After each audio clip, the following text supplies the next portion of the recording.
And you've talked about all of this preparation that the Trump administration did, but then how come on January 2020 the stockpile was as low as it was on supplies like face masks, like N95s? Yeah, it's a really good question. It's a really important question, and perhaps I should redirect your question to President Obama, who left the stockpile empty, and there was a USA Today fact check of that. He left the cupboards bare, as the president noted, and USA Today said there is no indication that the Obama administration took significant steps to replenish the supply of N95 masks in the strategic national stockpile after it was depleted from repeated crises. So at the H1N1, it was full. At the end of H1N1, it was empty, and President Obama left it empty and took President Trump to refill it. But your national biodefense strategy came out in September 2018, and the president has been now in office for over three years at this point. Yeah, well, we refilled that stockpile. We got the N95 masks out.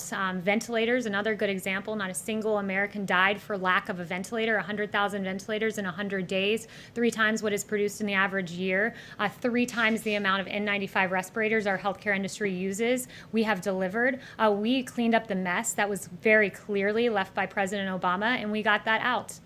And I would also note, in terms of fixing the stockpile, it's also fixing domestic supply chains. That was very important. And this president is the president who took on that issue, who said we need to produce here.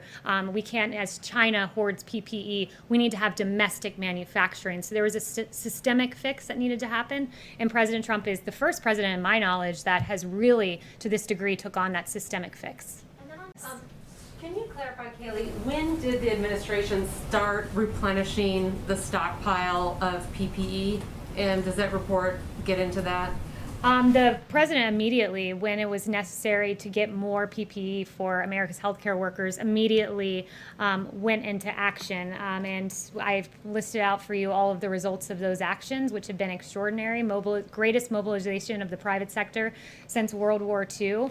And I would also note, I do have some new information. Taken before January 2020 regarding PPE and trying to replenish that? I did talk to Secretary Azar a little bit about this yesterday, and one of the things Secretary Azar said to me is, when we got to the federal government, we were on the brink of, we were in very hostile confrontations with several powers because of the Obama administration's foreign policy, and there were real bio-terrorism threats, and that was the immediate threat that the administration focused on in terms of the stockpile.